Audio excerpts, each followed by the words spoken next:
Hey, everybody. Welcome to episode 56 of the NYC Real Estate Podcast. I'm Mark Levine. I'm your host. I'm also one of the owners of EBMG. We are a property management company specializing in co-op, condo, and residential rental buildings. And before I get into our guest today, who is Ed Mackoul, I'll introduce you all in a second.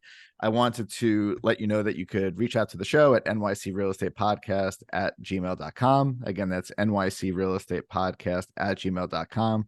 If you want to check out my company, go to g.com.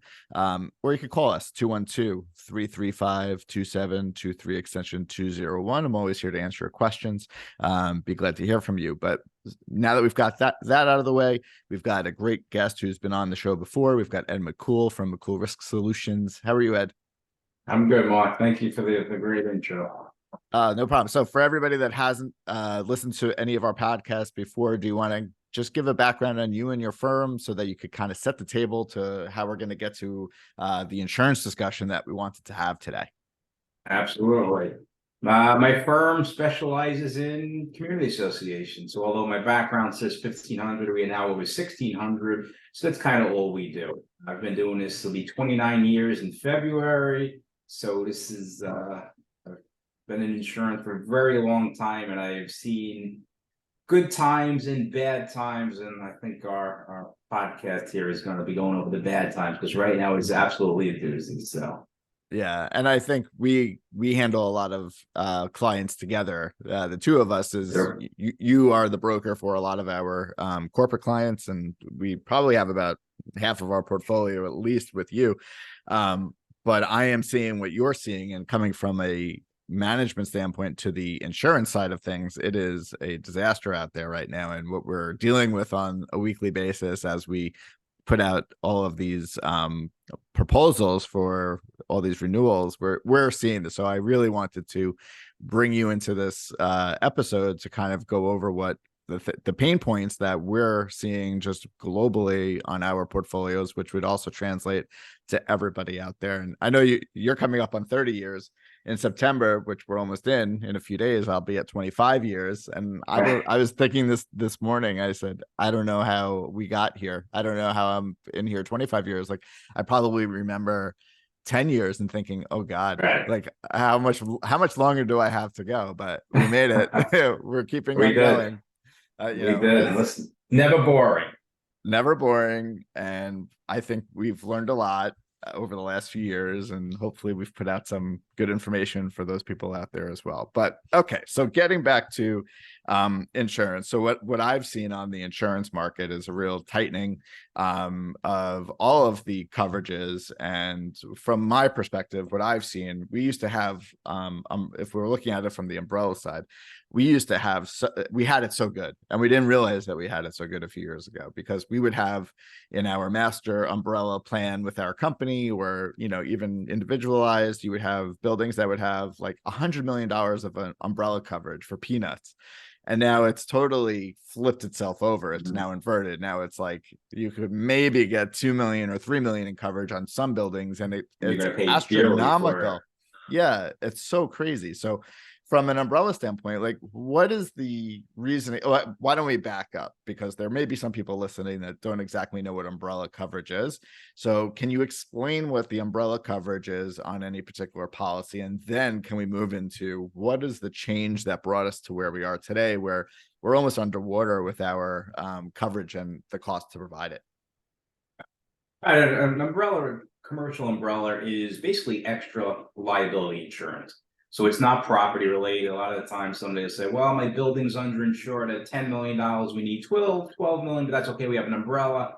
That is incorrect. An umbrella is simply liability based, and liability being lawsuits. So the way you think about it is you can't collect under your own liability. It's there to protect you if you're named in a lawsuit. So the umbrella is extra liability over your general liability. It's over the directors and officers liability. It could be over auto liability and several other areas, but the main ones are the general liability and the directors and officers liability. Like you said, you're wrong. 5 years, everybody had 100 million. If you had 50 million, people would look at it and say, well, why do you only have 50 million? And it was peanuts. And a lot of property management firms had programs that they banded together for all their insureds, and it was peanuts. And Days are over. Whether they'll ever come back, I don't know. Yeah. And I'll get into why we're there, but let's just start with the overall insurance market so everybody understands. And everybody's probably heard this over the last couple of years. We're in a hard market right now. Okay. Insurance is cyclical. There's soft markets and there's hard markets.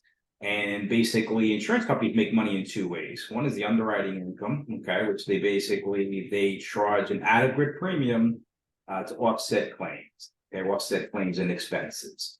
And the second way they make money is they take that money and they invest it. That's the investment income. When an insurance company is making money on both sides, basically, it triggers what's called a soft market.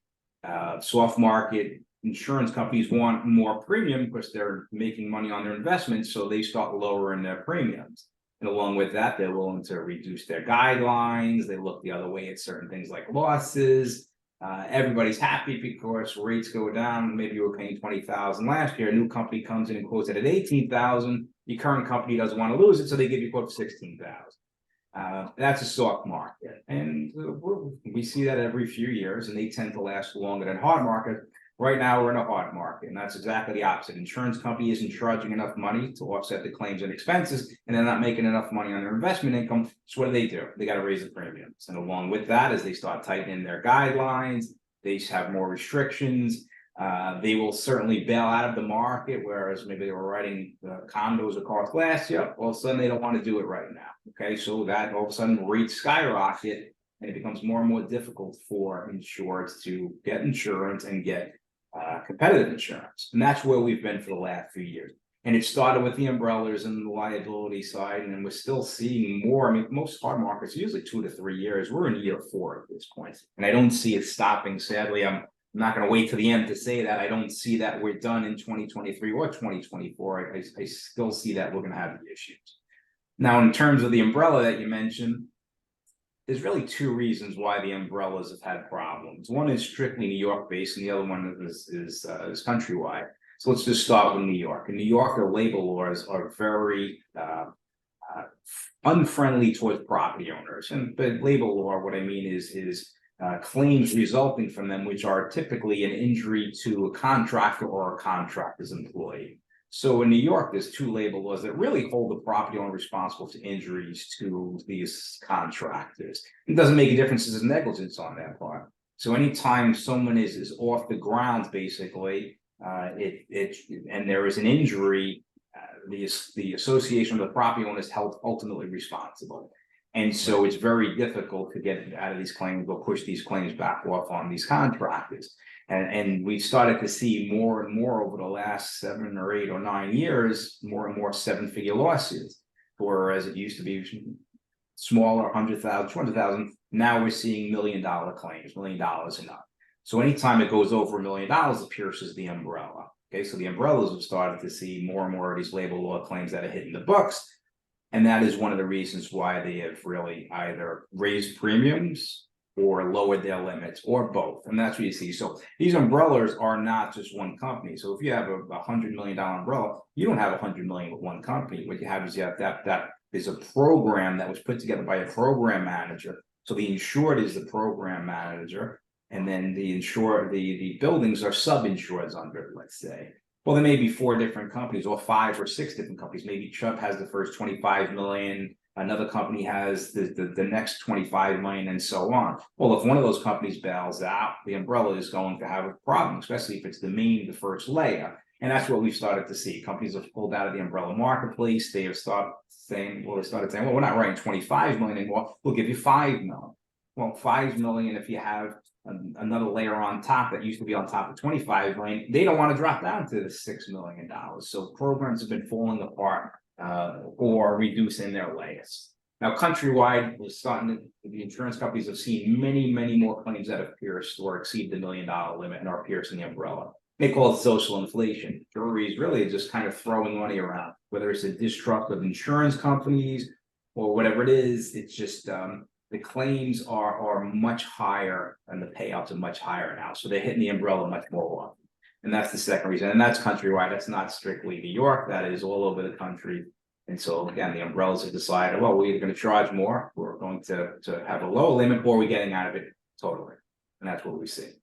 So I could see that there's some sort of a parallel with the exterior, like with New York City, especially with them mandating certain work on the outside of buildings, maybe at a greater frequency or at a more like minutia based. Let's say for local law 11, you had to do like a certain amount of drops, and now you have to do a lot more over the last few cycles. And so that leads to more time on a scaffold or a bridge, and that leads to more Does. possibility of getting hurt. Like that's the real one thing that I've seen in the last year or two is the majority of the claims that I've seen have come from exterior work that we've had people hurt, injured. Unfortunately, you hear of stories where people have passed away, and it could be falling off of a second story bridge, or it could be all the way at the top. It doesn't matter. A fall is a fall.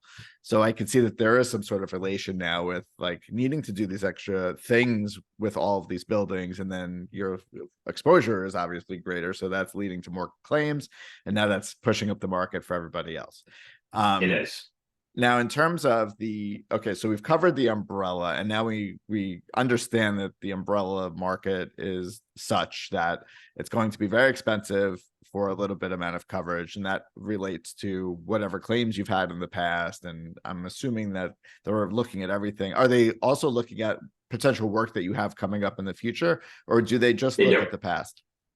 Okay, They do. They so want to know. I mean, there's plenty of companies now who specifically will ask, are you planning on doing work? And if you do, then they want to see what type of work. They want to see the contract that you're hiring, their insurance information, and other info. So the best thing an insurance company can do, or an insured can do, is make sure they have proper risk transfer, which means, okay, well, the contractor that you're hiring has insurance, it's adequate, and doesn't have the exclusions the insurance companies don't want to see. So, for example, the big issue in New York is when a contractor is injured, they're suing the association. Well, with workers' compensation, an employee can't sue their employer. So if a contractor employee gets hurt on the job, can't sue his employer, but he can sue the property owner or the association, and that's what's happening.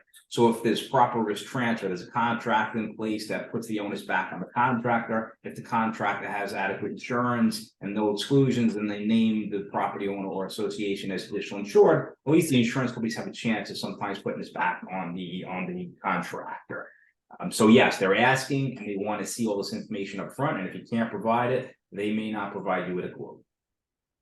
Okay, so another thing that you just brought up kind of tickled my brain, where you said that the contractor's insurance policy is looked at as also part of this whole process of figuring it out.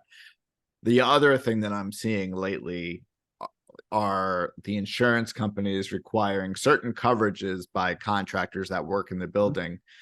And unfortunately, what I've seen is that a lot of the smaller contractors don't have those policies in place, or they have exclusions in their policies, which would prohibit them under these new guidelines by the insurance companies. So not only are we getting increases on the insurance side, but now, because of, if we circle it back to the people that we use in each building and the required coverages that they are needing to have now to work in the building, we're pricing ourselves out of the lower price people because they can't come in, because they can't afford the coverage that they need. So now we have to go to, instead of maybe the B or C priced contractors, and go to the B or A. And it's going to be both more expensive on your insurance side, not yours, but the insurance carrier side, but also on the vendor side, because now you need to get a vendor that can afford to have all these coverages put into place and go through that whole process. Is that fair to say? It is. I mean, there's no doubt it's catch-22. I mean, if they have the right coverage, well, you're probably going to pay more. And realistically, the main exclusion is called third-party action over. What it is it provides coverage for their employee who's injured. So as I was saying before, is the employee can't sue their employer, they can sue the association. Well, the association and the insurance carrier is trying to put it back on the contractor, but if he has an exclusion for injury to employees, it doesn't make a difference if you're successful in putting it back, and their insurance policy won't cover it. And so, yes, and that coverage tends to be very expensive. I tell people it's probably 5 times the insurance premium so if I see a contractor who's got a $5,000 premium policy, it's probably $25,000 to have that coverage in there. So Right. yes, it's catch-22. Now the problem is again, these claims in New York are astronomical, and it doesn't need to be necessarily. I mean, a lot of them are height related and work outdoors.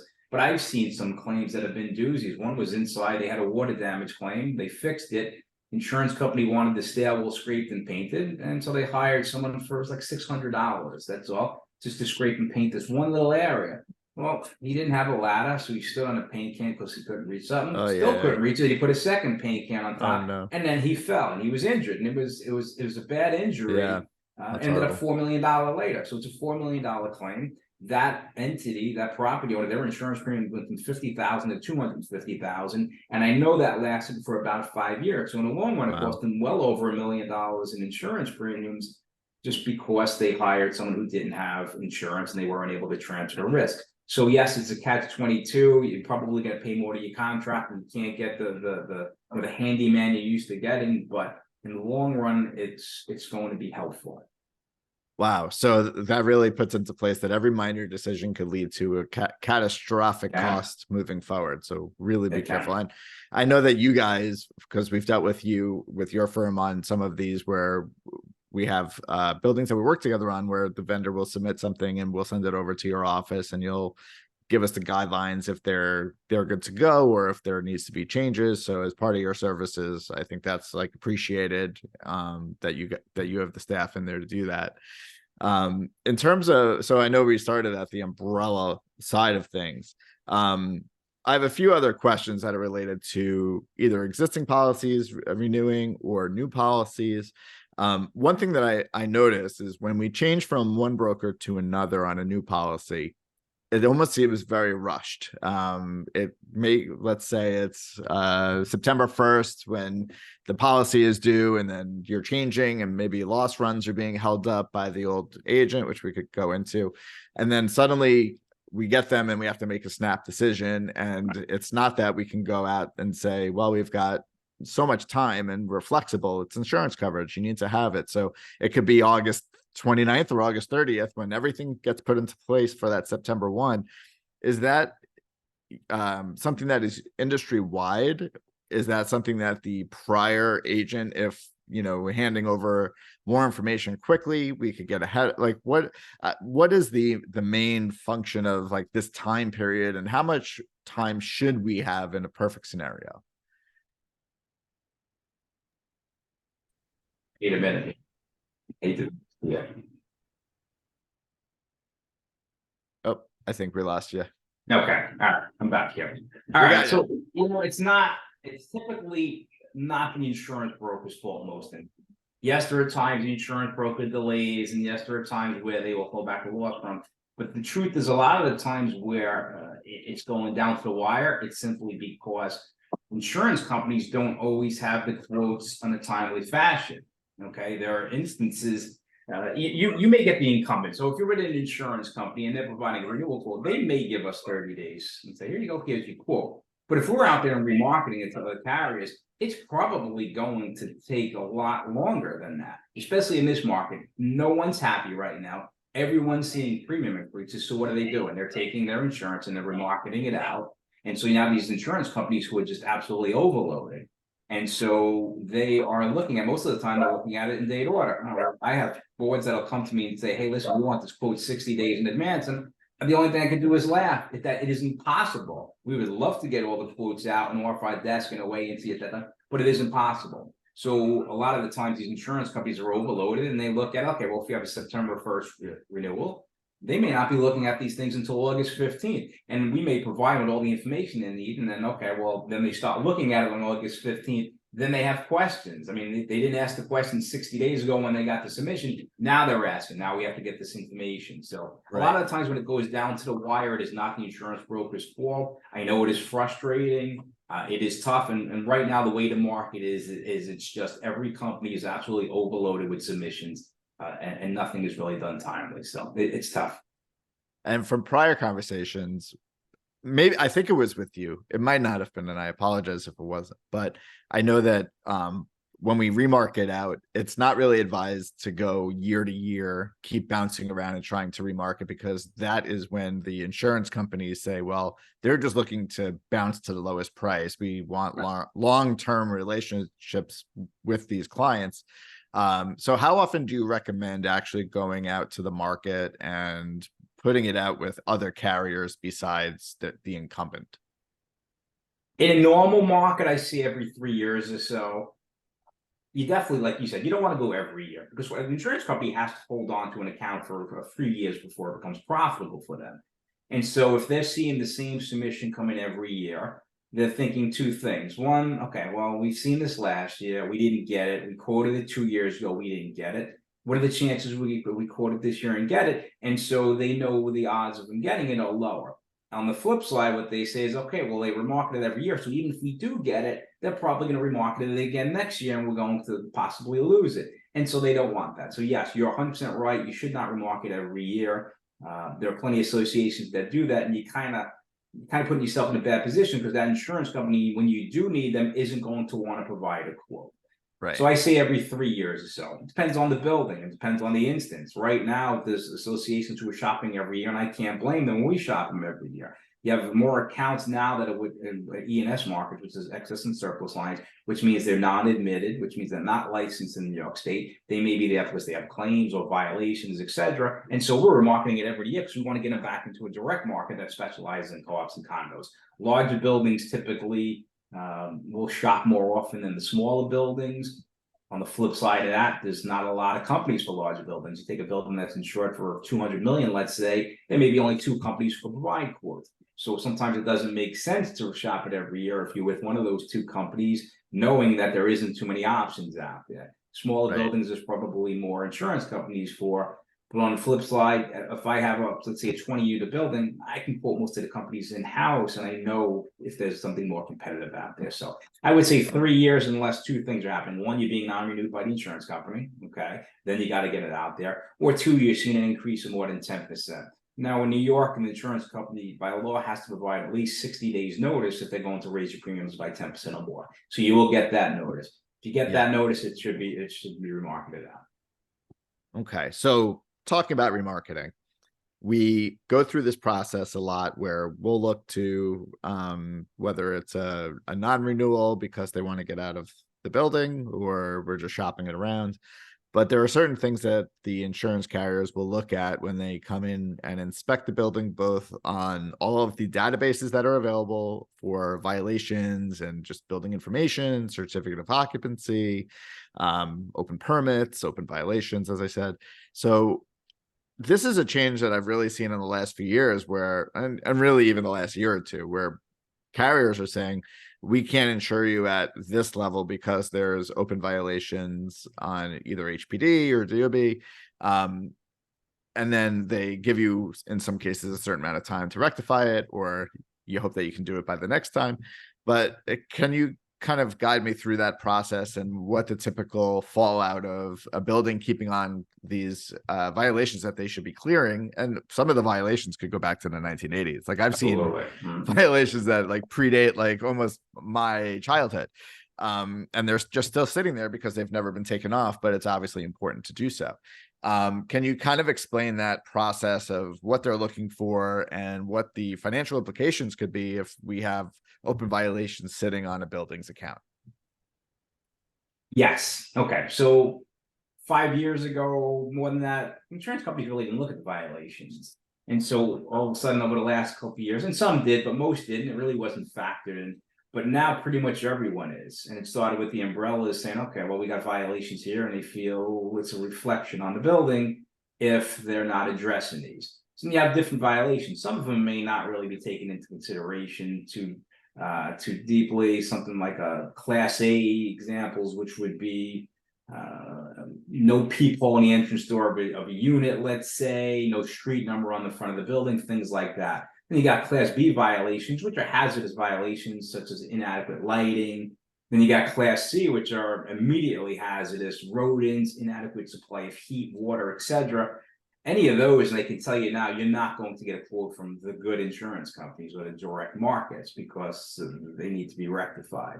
So violations are one area that more and more insureds are really taking a look at because it could be very, very costly. And sometimes the violations are things that really may not be that difficult to handle, or may they make time.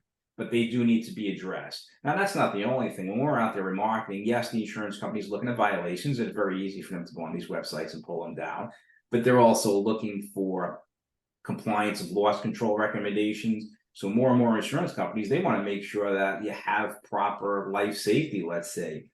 It may be your building, but at the end of the day, if they're your insurance company and there's a claim, they're the ones who have to pay it. So we're seeing more and more, hey, we want emergency lights in the hallway.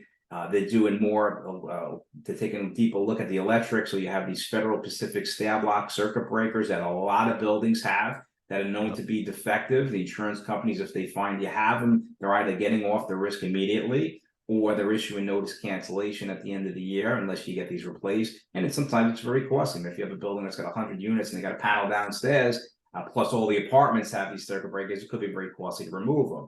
It has to be done though, because there are very few insurance companies who will want to write it. So you may end up paying more in premium than it would cost to remove this to upgrade the electric. I know in the past that there were a bunch of buildings that I was privy to that had just chosen to stay with their insurance broker, or I'm sorry, insurance carrier, because they had these Federal Pacific and they understand the cost of doing everything together. And at that time, they made the decision that for the cost benefit analysis, that it just made sense right now to stay put rather than bringing in somebody else to do an inspection, find this out, have to upgrade emergency lighting, and then have an additional increase on the premium. So when you're inviting the wolf into the hen house, per se, it's just like inviting DOB into your building when you are trying to clear some violations. You don't know what else they're going to find. And that's the important thing. And you also mentioned the recommendations, and whenever we get these recommendations, they could be something like uneven sidewalk, make sure that there's no tripping hazards. It could be the Federal Pacific stab lock breakers that you were just talking about. It could be, emergency lighting, whatever that is, the recommendations. And I know I believe I've spoken to you about this in the past, probably privately when we were dealing with other building matters. The recommendations are not really recommendations. The recommendations are requirements. They are. Yeah. So you could say, oh, it was recommended that we do this, but push come to shove, you do that, you don't do it, you're putting yourself in a real negative position in the future. You are, and that's the problem. Is as much as a lot of buildings have said we're not going to remarket this year, we're going to stay where we are, and a lot do that, and you can't blame them. The problem with that is eventually when you do have to go out to market, the insurance company may cancel them for a different reason. And when you do go out to market, the new insurance companies, they know, okay, well, they have stab locks or they have issues with the sidewalk, and they won't provide a quote. So again, they may not be there when you need them. And so it's kind of a catch-22.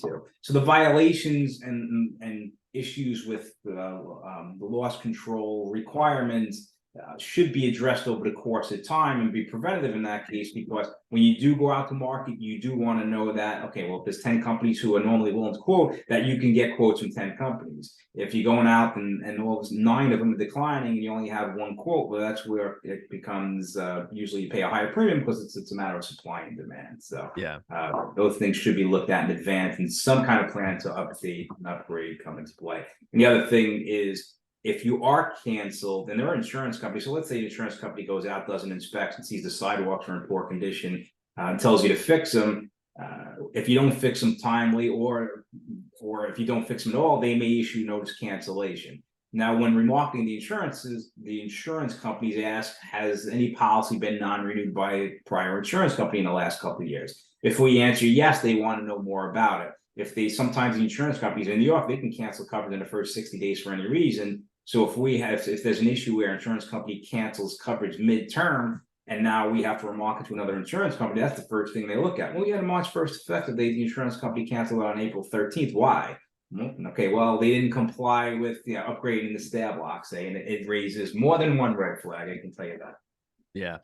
Are there certain things that as a building operator we could look at globally across all of our buildings to put our properties in the best position for when they're inspected by the insurance agent or the insurance carrier yearly, or when we're remarketing the insurance? What flies off the top of your head besides tripping hazards, electrical upgrades? Is there anything that we could do to just put our best foot forward? Well, those are the main ones there, but just normal housekeeping. I mean, a lot of times, the insurance companies will see things that are on the fire escapes blocking somebody from being able to go down. They see that in the stairwells. So insurance company wants to know, okay, well, if there is an instance, people need to get out of the building. And so if they can't, that's going to be a fire hazard. Same thing with hazardous chemicals near that aren't stored properly. Most of it Yeah. boils down to life safety stuff. They want to see It emergency lights. They want to see smoke detectors, things like that. so it's the common sense, but it's also the legally required. It We is. we have OSHA, we have FDNY, we have DOB, we have HPD, we have all these departments that we're responsible for maintaining the building in the way that they prescribe. So as long as we're doing that, we should be in okay shape. I always used to say that, throughout portfolio pricing, we'd be able to, when I would go into interviews for new buildings, I would always say we could save you money based on your current program, because they were maybe not getting as much pricing as we are at scale.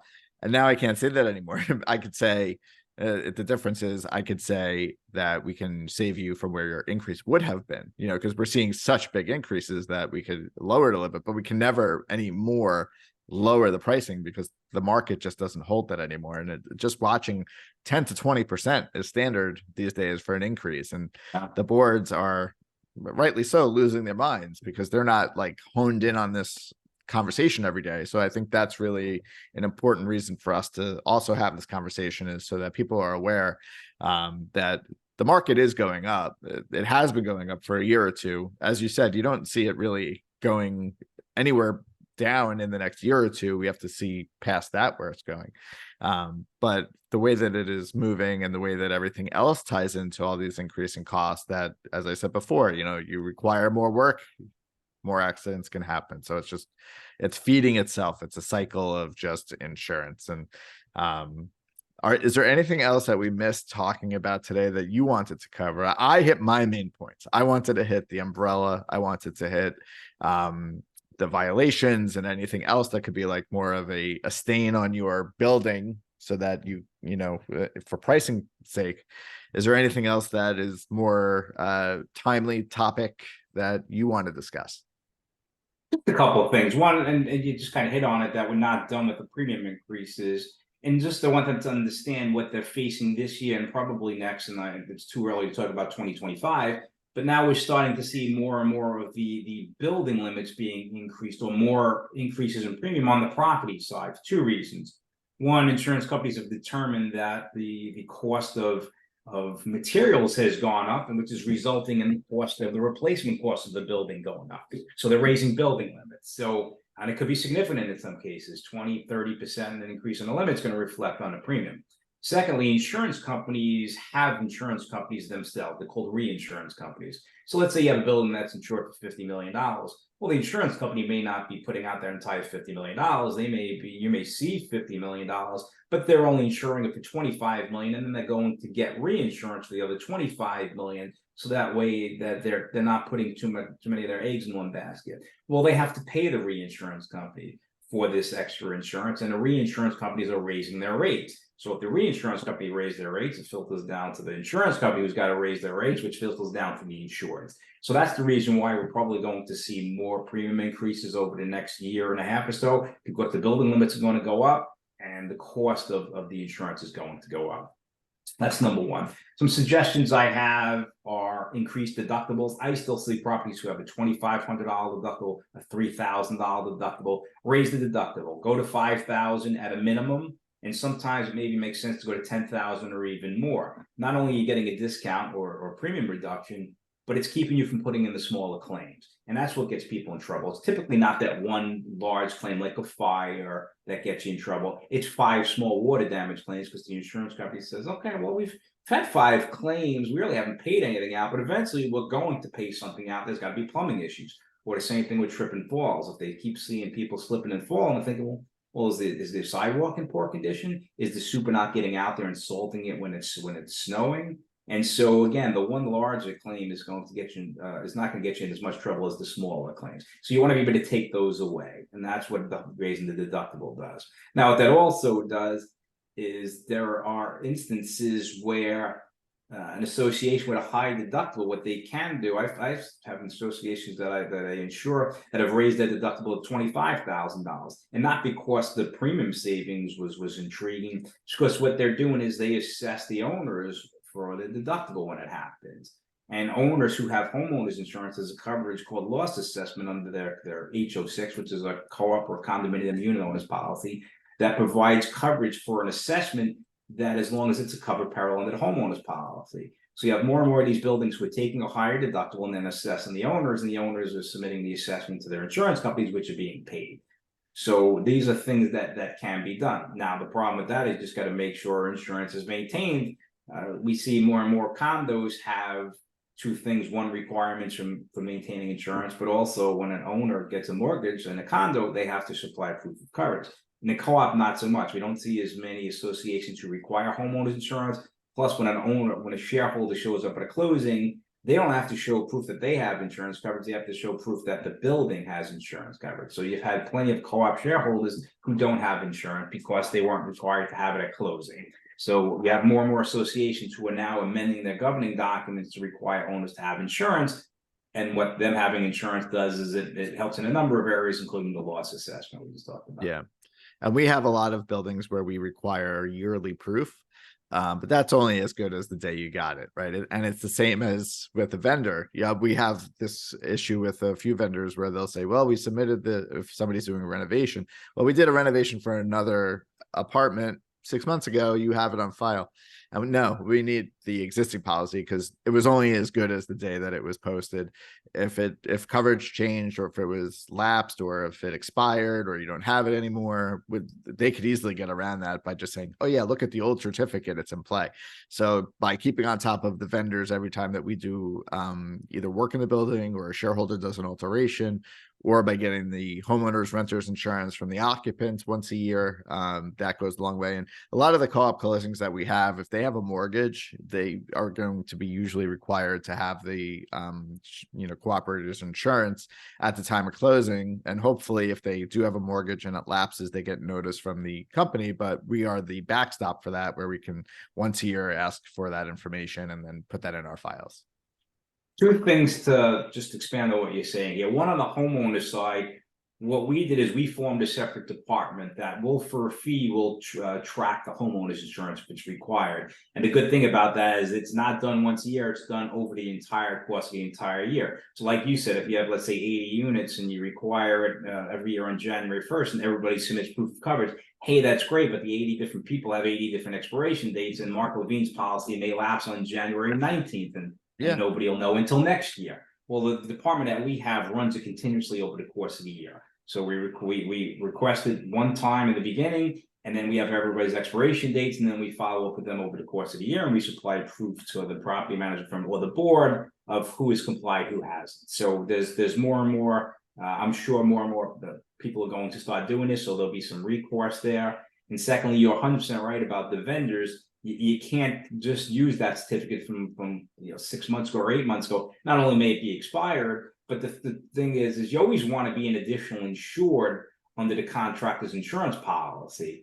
And a lot of the times, the way you are an additional insured, their policy reads that in order for you to be an additional insured, there's got to be something in writing as basically a contract stating such. And so the contract is going to be between the party that's hiring them and them. So if an owner is hiring them, the contract is going to be between them, and it needs to state, well, that contractor needs to name EBMG and the association as additional insured. Well, when that contractor starts working for another owner, all bets are off on the first one. Well, they need to have an updated contract again between that shareholder or that owner and that vendor. So yes, it's always important to get updated certificates and more on these contractors. There is a whole other episode here about renovations and hold harmless agreements and waivers and insurance policy and exclusion. So I think we just figured out what our next one will be down the line. I think that's like one that really has to be hit in the future.